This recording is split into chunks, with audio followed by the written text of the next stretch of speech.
Ladies and gentlemen, my name is Adrian Monck from the World Economic Forum. Welcome to this press conference on the Reskilling Revolution, better skills for 1 billion people by 2030. So almost twice as many jobs can be created than lost by the fourth industrial revolution. You'll have heard in the press conference just preceded us about the climate change challenge we face here. We also face a jobs challenge if we're to meet that other part of the theme of this annual meeting, which is about cohesion, social cohesion, giving people opportunities. So this press conference is going to explore that and really lay out some quite exciting ways in which we can tackle that issue. I'm delighted to be joined by Saadia Zahidi, who leads the forum's work on this panel, by Ivanka, who's here as co-chair of the American Policy Advisory Workforce Advisory Board, by Marc Benioff, the chairman and co-chief executive of Salesforce, by Peter Hummelgaard, the Minister of Employment from Denmark, and by His Excellency Dr. Ahmad Belhoul, Minister of Education from the United Arab Emirates. We're hearing from each of our panelists, and I'm hoping that we get through on Swiss time to get some questions in at the end. I'm going to start by asking Saadia to just lay out for us this reskilling revolution, what she's hoping this project can achieve, skilling up 1 billion people by 2030. Saadia. Thank you, Adrian. As you just mentioned, one of the major aspects of work that we're looking at this meeting is how do we build more social cohesion? Sorry, can we just get your microphone up? Sorry, because How do we build more social cohesion? How do we ensure that people have pathways to social mobility? One of the most important ways to do that is to ensure that people have the right education, the right skills, and the right jobs. And that is what this initiative is all about. Over the last years, we've been doing quite a bit of research on the fourth industrial revolution, on the future of jobs, and it's become very clear that we're not necessarily looking at a negative future in terms of jobs, but what we are looking at is a major shift in terms of the set of skills within each job and the types of jobs that will exist in the future, whether that is in the care economy or the education sector or the IT sector.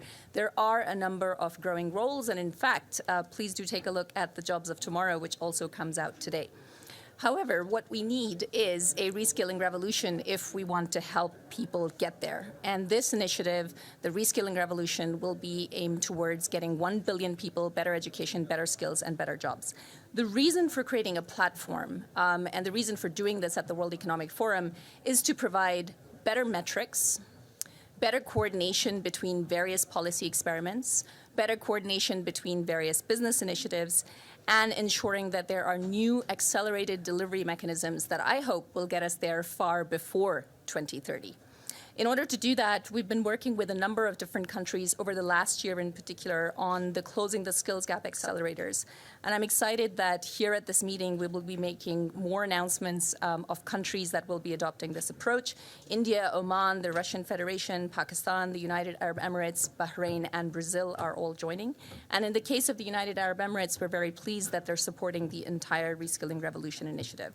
In addition to that, a number of countries that have been running some of the most innovative experiments will be joining this set of work. So France's Mon Compte Formation will be a part of this initiative, as well as, of course, the work that is happening in the United States, which we'll hear more about later. We've also set up a number of industry accelerators. So the aerospace industry, advanced manufacturing, aviation, travel and tourism, consumer, financial services, media, entertainment and information, and metals and mining will all be part of this. And finally, there are a number of businesses that have made a very large set of pledges. What I'm pleased to report is this is not just the starting point. We already have commitments that will reach 250 million of the billion that we're trying to reach overall. So I hope this is the beginning of a movement, and we will be able to get to surpass even the target that we've set. Thank you, Adrian. Thanks, Saadia. Ivanka, can I turn to you and just ask you for your vision on the future of work and how this project really bridges the gap between public and private sectors? Well, thank you, and it's a pleasure to be here and to really affirm the United States' commitment to this joint effort. the Reskilling Revolution, and it's something that we have been deeply focused on in the United States, making sure that our booming economy works for all Americans and that nobody is left behind or forgotten. So we are believers, and you heard the president's speech yesterday. It was highly optimistic about what is in store in the future. We believe in innovation. We don't want to bridle or harness that. But with innovation comes opportunity, new industries that are being created that never existed before. Look at the growth in cloud computing. Marc knows this as well as anyone. He was an original signer of our pledge committing to reskilling 1 million people over the next 5 years. So we thank you for that, Marc. But there are industries that are being created that require new skills, and there are industries that are being disrupted, and then there are industries that are continuing, but the people working in those jobs today are going to require new skills to do their same job tomorrow. So we are taking a holistic approach to this at the United States government and look forward to this convening and opportunity to learn from each other. We've certainly learned on the apprenticeship front. There are great examples here in Switzerland, in Germany. One of my first foreign trips was to Berlin, where I toured Siemens, one of the world-class examples of on-the-job training and apprenticeship. So there's much we can learn from each other. America is trying to harness the interest of business in the shared goal of ensuring that the next generation of American student and the current generation of worker has the skills they need to succeed in the jobs of today and tomorrow. That's why we created our Pledge to America's Workers, which has become, at this point, really a full-blown movement with over 400 companies signing the pledge to reskill close to 15 million American students and workers. And that's 15 million lives impacted, 15 million families impacted, and opportunities created.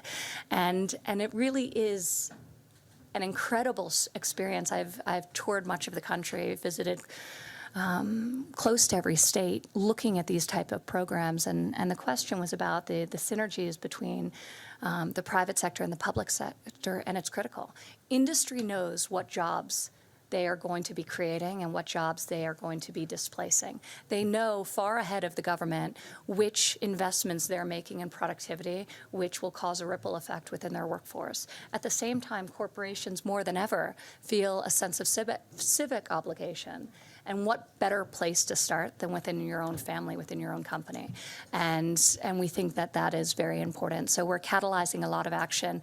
We're also working as a government to create a national workforce strategy for the first time ever, combining 14 federal agencies to come up with a blueprint, not just for rethinking education K through 12, but how do we prioritize 0 to 5, which has been underinvested in, and then also post-22, which very little federal and state funding goes towards, except if it's, really advanced degrees. So how do we start to think about education and learning as a lifelong pursuit, not compartmentalized to a very short period of time in the arc of one's life? So the National Workforce Strategy aims to answer some of those questions. Separately, we've put together a council, an advisory council that has helped informed our work, and we have representatives from state and local governments represented. We have academia represented. We have some of the great entrepreneurs and innovators and largest employers in America, all lending their expertise. And we assign them with a very specific and tactical mission, which was not to come to us with a report or ideas that were redundant of that which we were already doing, but a defined set of deliverables that they were in a unique position to execute on. The first thing we asked this advisory council to do was develop a national ad campaign in partnership with us in the Ad Council, but it's private sector funded, private sector driven, to really debunk myths around certain types of industries. You look at manufacturing in America, there's 500,000 vacant manufacturing jobs. And yet there's really no robust pipeline of feeder into it. So people need to know about the jobs that exist today and be informed of the pathways that exist to fill them. In the IT space, Marc knows this well, the number of job vacancies they have, but many of them don't require a four-year college degree. So creating this national brand campaign, which was unveiled by Ginny Rometty and Tim Cook, who are on our council today, is very important. And I'll bang through the next That's a three. great segue into Monck, yeah. Yeah, no, the next one is just data transparency. We need to do a better job of connecting workers with job vacancies and people based on the skills they have rather than the degrees they hold with the jobs that are available. Modernizing recruitment and hiring practices. Marc and I have spoken extensively about this, how our traditional forms that require you to list your credentials and preclude many people who have the skills, but maybe they were formerly incarcerated, or maybe they have the skills but don't have the credential. So not eliminating people from that pool. And then lastly, just getting the private sector to increase their investment in this training of their workforce and think about it in a rigorous, disciplined way. Thank you. Marc, you are an employer of 35,000 people. 50,000. 50,000 now at Salesforce. Thank you. And that's great. You've put an extra 15,000 in the time I checked my figures. Can you tell us... One step ahead of you, man. Keep it going. Can you tell us how Sure. business can get behind this and really make a difference? I sure can. Between the last press conference that we were just at, talking about 1 trillion trees, and this press conference and the other events that I have been to now here over the last couple of days, I'll just tell you that capitalism, as we know it, is dead. This obsession that we have had with maximizing profits for shareholders alone has led to incredible inequality and a planetary emergency, and we all owe a debt of gratitude to Klaus Schwab and his team for showing us this incredible way forward. And Klaus Schwab is right. Now, for 50 years, he's been calling for a new capitalism, a stakeholder capitalism, a more fair, equal, sustainable way of doing business that values all stakeholders as well as shareholders. And I know Klaus is right because Salesforce is living proof that stakeholder capitalism worth. We've had a phenomenal shareholder return, 4,000% since we went public, but we've had a phenomenal stakeholder return as well by delivering hundreds of millions of dollars of grants, by providing training to key parts of the workforce, by running 40,000 nonprofits for free on our service, including the World Economic Forum. And it's why I so strongly believe that when all stakeholders are included, that business becomes this great platform for change. And let me say, because we're here at this panel, that one of these key stakeholders is the global workforce. To make sure that the fourth industrial revolution is bringing along everyone, we need the education and skills to succeed.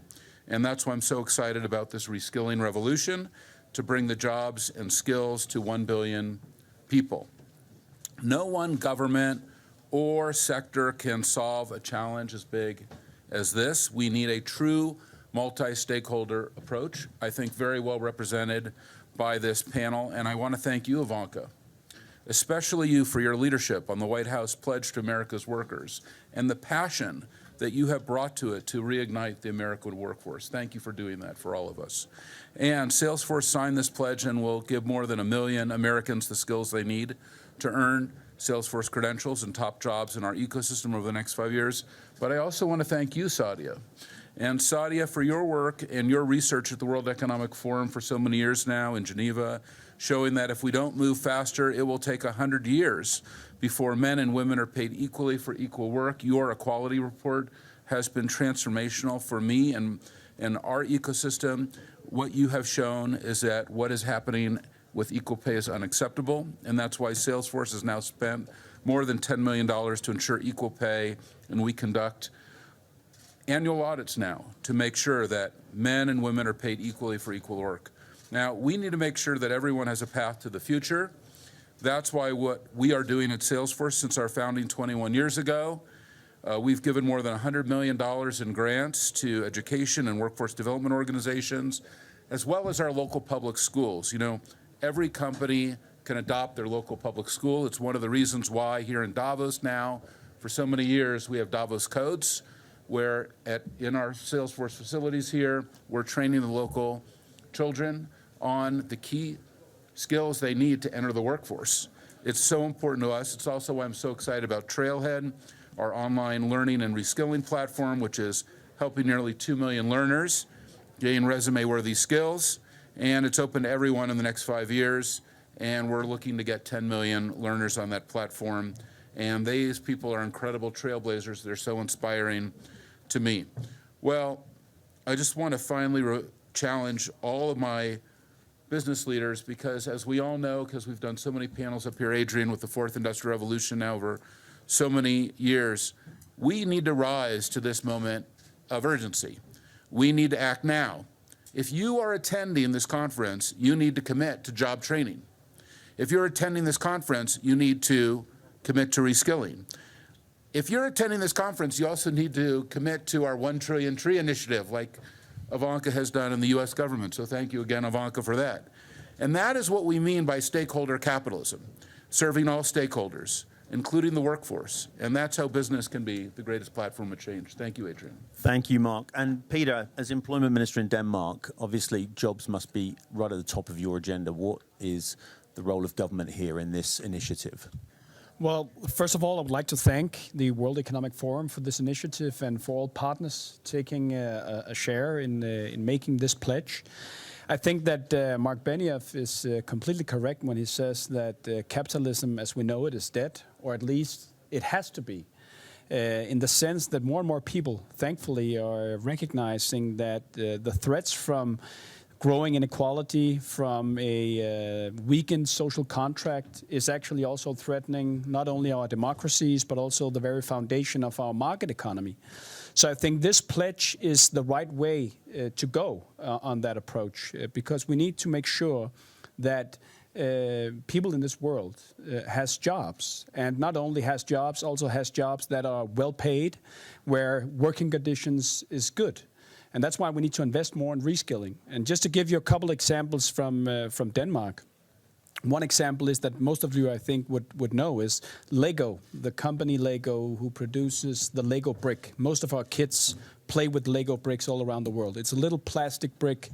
It can basically be produced all over the world. Nevertheless, much of it is still produced in Denmark, although it cheaper could be produced in other parts of the world. And that's because the Lego is investing in their workforce so that the workforce continuously provides in bettering the production, in making sure that that the Lego brick and what can be built from it is more perfected, is more innovative, and so forth. And if we need to make sure that we have jobs for people in the future, we need to make sure that we have a society that is based on a strong social contract, strong social cohesion. Then we also need to invest in our workforce, in upskilling, in reskilling, and in the general education. That's why we support this pledge. Peter, thank you. Ahmad, from your perspective, you're not just Minister for Higher Education, you also have advanced skills in your ministerial portfolio. How do you see this reskilling revolution playing out in the policy sphere, and how will your country get behind it? Sure. Thank you, Adrian. So first of all, I'd like to thank the World Economic Forum for stepping up in reskilling and making it broader. So now we have a revolution reskilling, which includes education. So reskilling is important for existing workforce.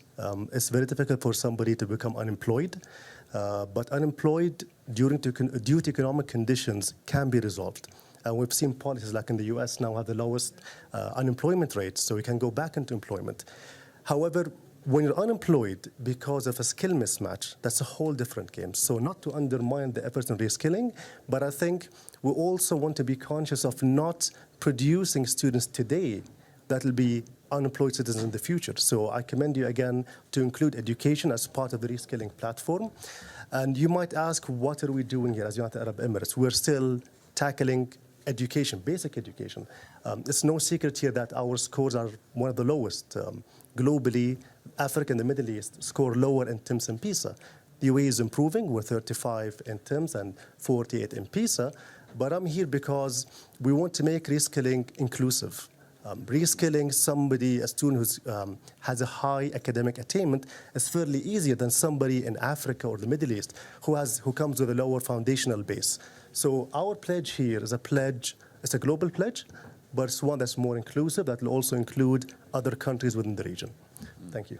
Thank you. Thank you to all our panelists. We have a little window for questions. If I could just get a sense in the room for who has a question, and if you could give us your name and your organization. If we can just take the two hands at the front, please. And if it's a question that we can address to all our panelists on this. Hi, my name is Saadia from Phoenix TV, Hong Kong. Can I ask a question to Ivanka? Actually, the training scheme sounds very exciting. I want to know, so will the Chinese overseas students have the equal opportunity to apply in this kind of training when they graduate from the U.S. the university and college with a qualification certificate in the future? That's a great question. Can I just take the gentleman there? I have a question for Ms. Trump. You mentioned at CES the interoperable learning record. You didn't mention many details about it. I was wondering if you could share a little bit if there's any work been done on that and how it compares with President Obama's electronic health records. And then to Mr. Benioff, the statement capitalism is dead is a pretty controversial statement, especially with protesters outside holding signs saying eat the rich. What would you say to the man who dressed up as Ronald McDonald, who instead of wanting to reskill, wants to maybe violently cause a wealth redistribution?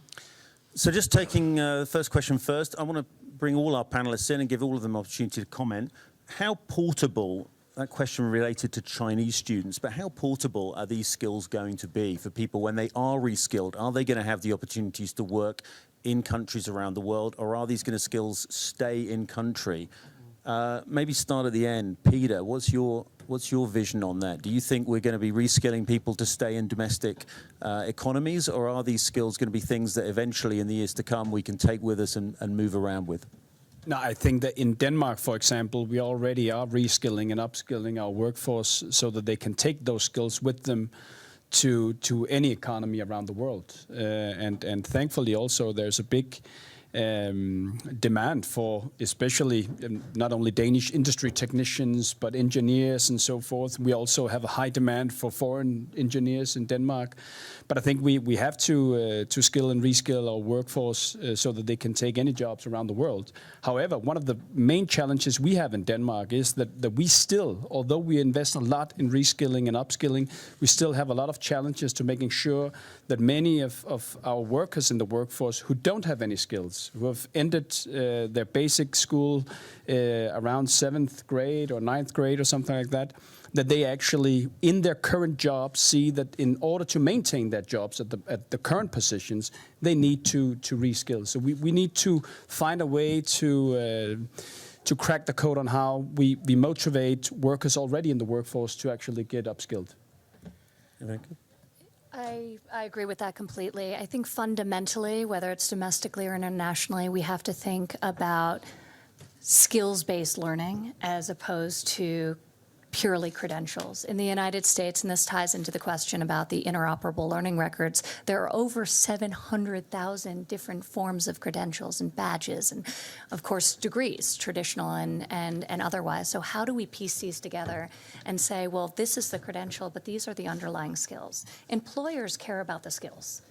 So now we are in a much more nimble time where we can leverage technology.